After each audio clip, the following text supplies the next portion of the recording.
双语音标领航，注音阅读启蒙，叶兴阳有声读物。Ancient Poems, Ballads and Songs of the Peasantry of England, edited by Robert Bell. Introduction. In 1846, the Percy Society issued to its members a volume entitled Ancient Poems, Ballads, and Songs of the Peasantry of England, edited by Mr. James Henry Dickson. The sources drawn upon by Mr. Dickson are intimated in the following extract from his preface. He who, in traveling through the rural districts of England, has made the roadside in his resting place, who has visited the lowly dwellings of the villagers and yeomanry, and been present at their feasts and festivals, must have observed that there are certain old poems, ballads, and songs, which are favorites with the masses, and have been said and sung from generation to generation. This traditional, and, for the most part, unprinted literature, cherished in remote villages, resisting everywhere the invasion of modern namby-pamby verse and jaunty melody, and possessing, in an historical point of view, a special value as a faithful record of the feeling, usage, and modes of life of the rural population, have been almost wholly passed over amongst the antiquarian revivals which constitute one of the distinguishing features of the present age. While attention was successfully drawn to other forms of our early poetry, this peasant minstrelsy was scarcely touched, and might be considered unexplored ground. There was great difficulty in collecting materials which lay scattered so widely, and which could be procured in their genuine simplicity only from the people amongst whom they originated, and with whom they are as familiar as household words. It was even still more difficult to find an editor who combined genial literary taste with the local knowledge of character, customs, and dialect, indispensable to the collation of such relics. And thus, although their national interest was universally recognized, they were silently permitted to fall into comparative oblivion. To supply this manifest desideratum, Mr.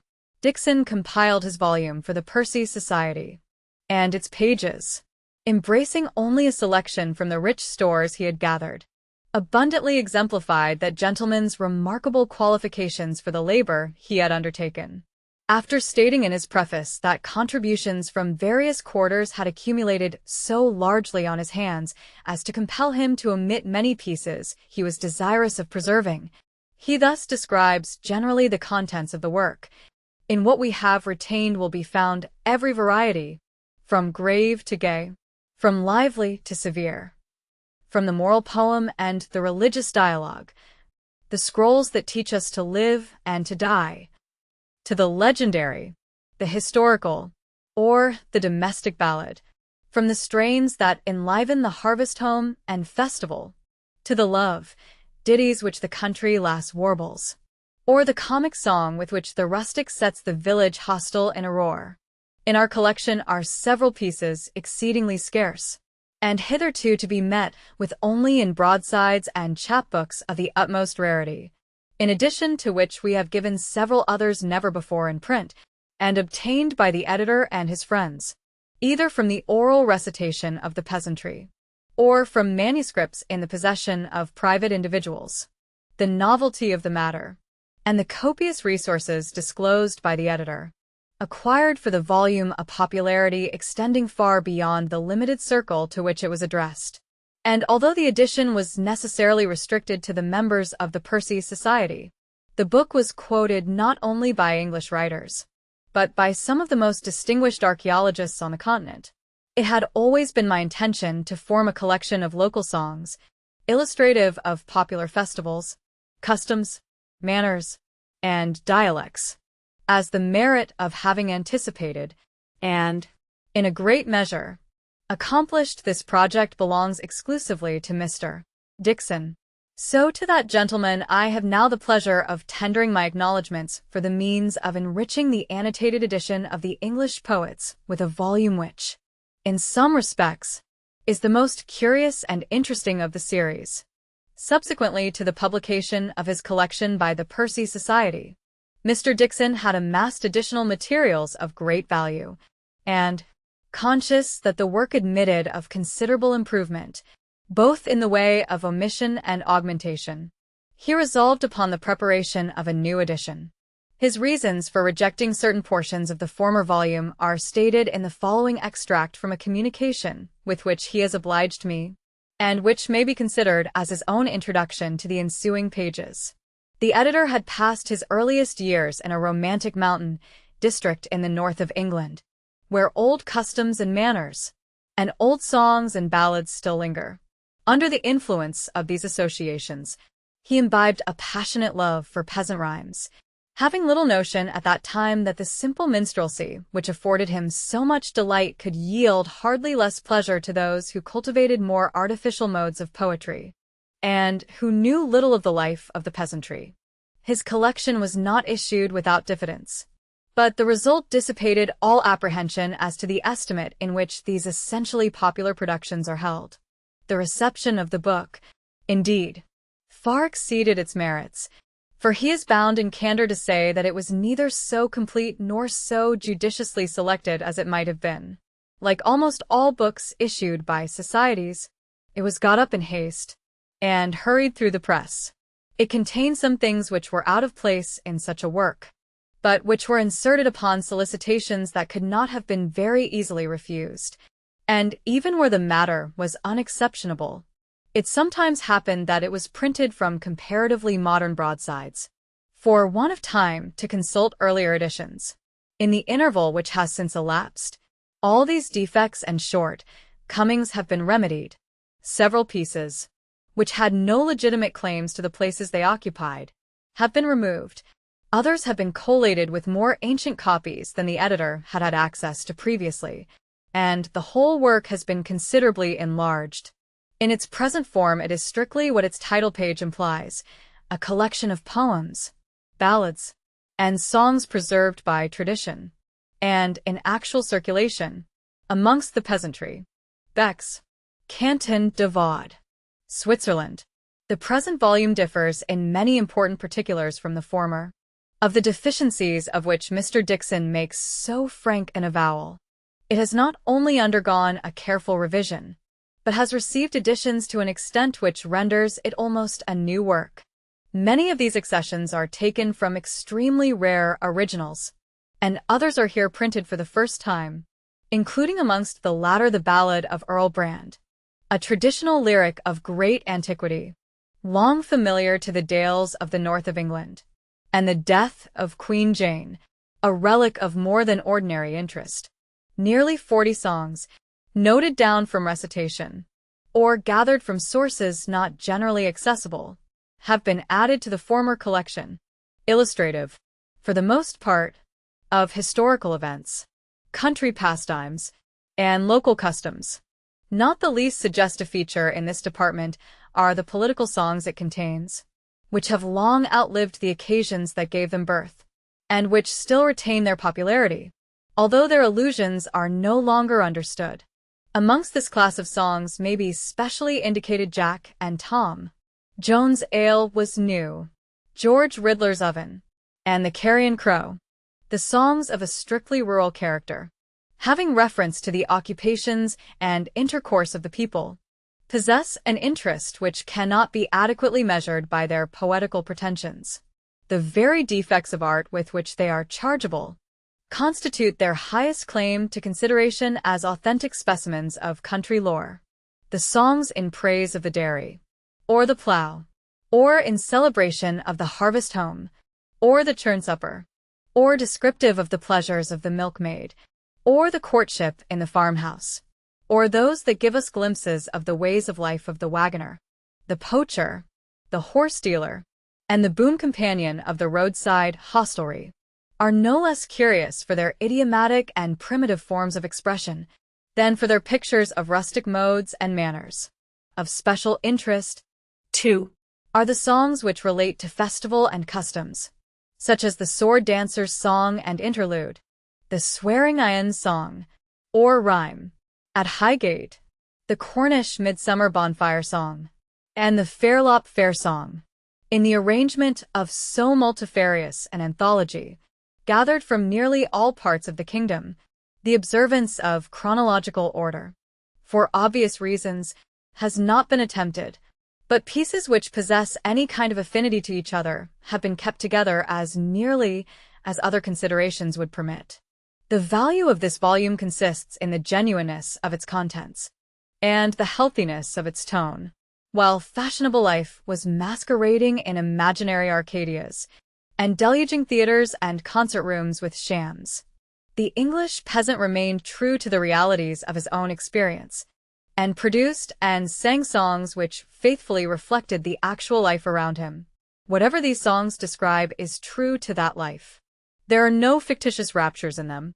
Love here never dresses its emotions in artificial images, nor disguises itself in the mask of a Strephon or a Daphne. It is in this particular aspect that the poetry of the country possesses a permanent and moral interest. R.B. Ancient poems, ballads, and songs of the peasantry. Contents. Poems. The plain-dealing man. The vanities of life. The life and age of man. The young man's wish. The midnight messenger. Or.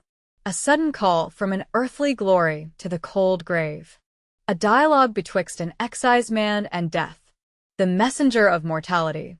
Or life and death contrasted in a dialogue betwixt death and a lady. England's alarm.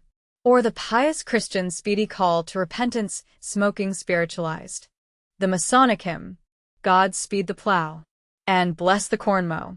A dialogue between the husbandman and serving man. A dialogue between the husbandman and the serving man. The Catholic. The Three Knights. The blind beggar of Bednall Green. Ballads. The bold peddler and Robin Hood. The outlandish knight. Lord Delaware. Lord Bateman. The Golden Glove. Or. The Squire of Tamworth. King James I. And the Tinkler.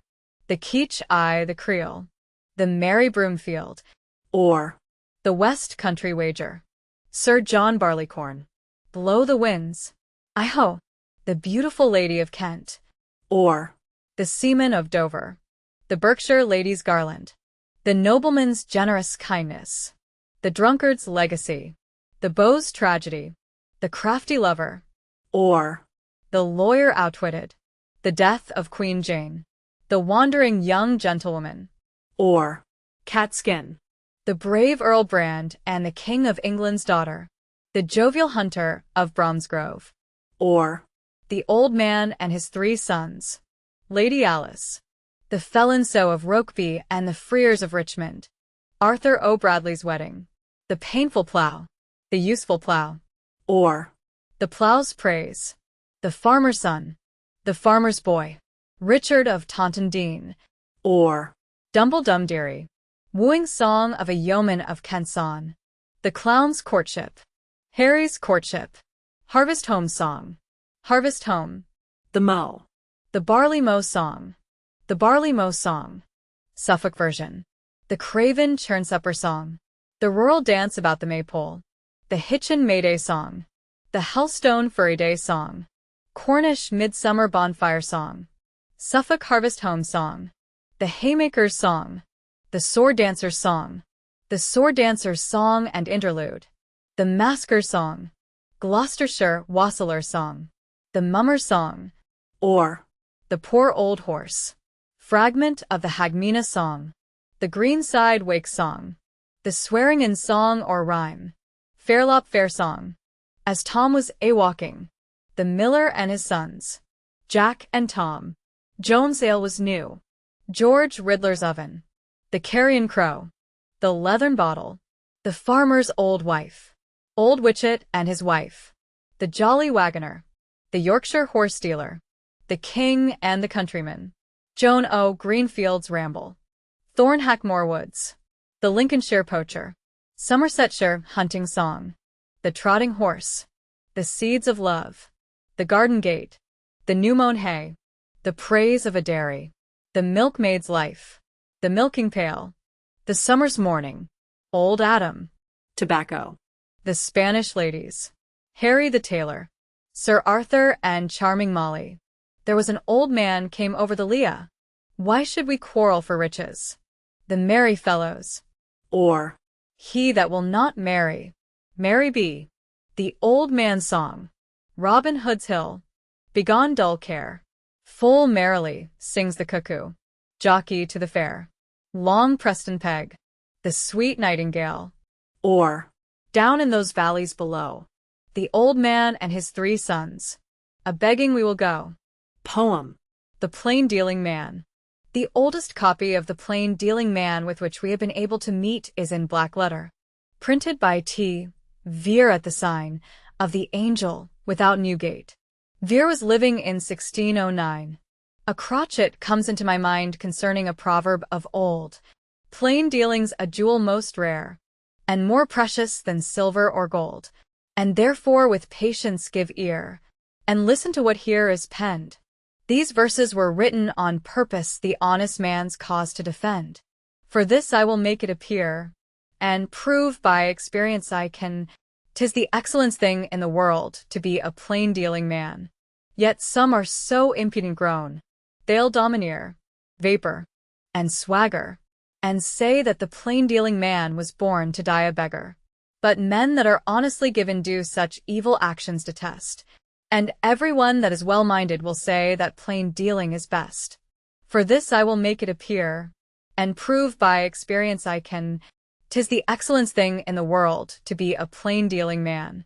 For my part one am a poor man, and sometimes scarce muster a shilling, yet to live upright in the world.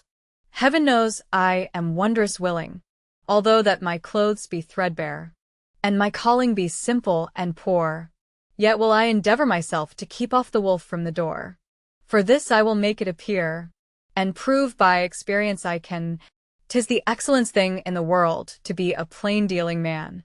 And now, to be brief in discourse, in plain terms I'll tell you my mind, my qualities you shall all know, and to what my humour's inclined. I hate all dissembling base knaves, and pickthinks whoever they be, and for painted-faced drabs, and such like, they shall never get penny of me. For this I will make it appear, and prove by experience I can, 'tis the excellence thing in the world to be a plain-dealing man. Nor can I abide any tongues that will prattle and prate against reason, about that which doth not concern them, which thing is no better than treason. Wherefore I'd wish all that do hear me not to meddle with matters of state, lest they be in question called for it, and repent them when it is too late.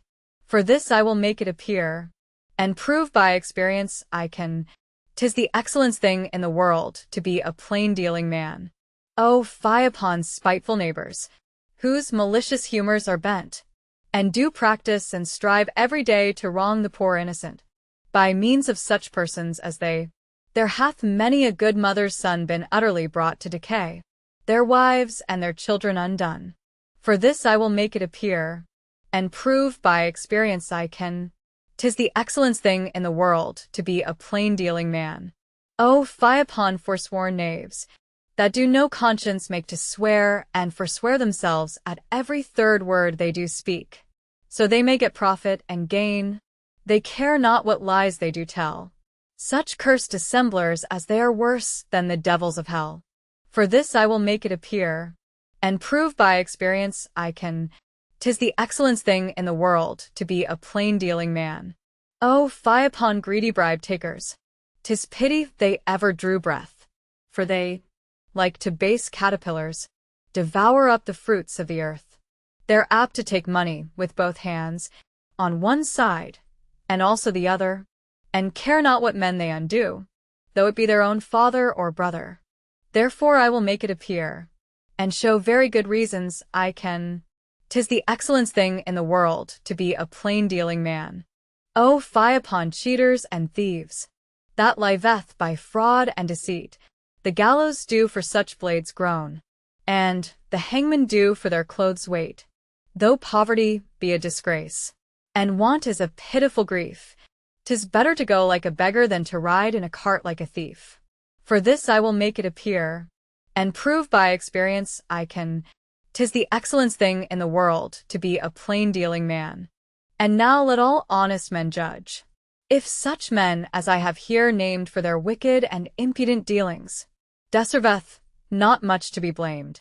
And now here, before I conclude, One item to the world I will give, which may direct some the right way, and teach them the better to live. For now I have made it appear, and many men witness it can, 'tis the excellence thing in the world to be a plain-dealing man. 1. I teach first place I'd wish you beware what company you come in, for those that are wicked themselves may quickly tempt others to sin. Point 2. If youths be induced with wealth, and have plenty of silver and gold, I'd wish them keep something in store, to comfort them when they are old. 3. I have known many young prodigals, which have wasted their money so fast, that they have been driven in want, and were forced to beg at the last. 4. I'd wish all men bear a good conscience, and in all their actions be just. For he's a false varlet indeed that will not be true to his trust. And now to conclude my new song, and draw to a perfect conclusion, I have told you what is in my mind, and what is my firm resolution. For this I have made it appear, and prove by experience I can, 'tis the excellence thing in the world to be a plain-dealing man. Poem. The Vanities of Life.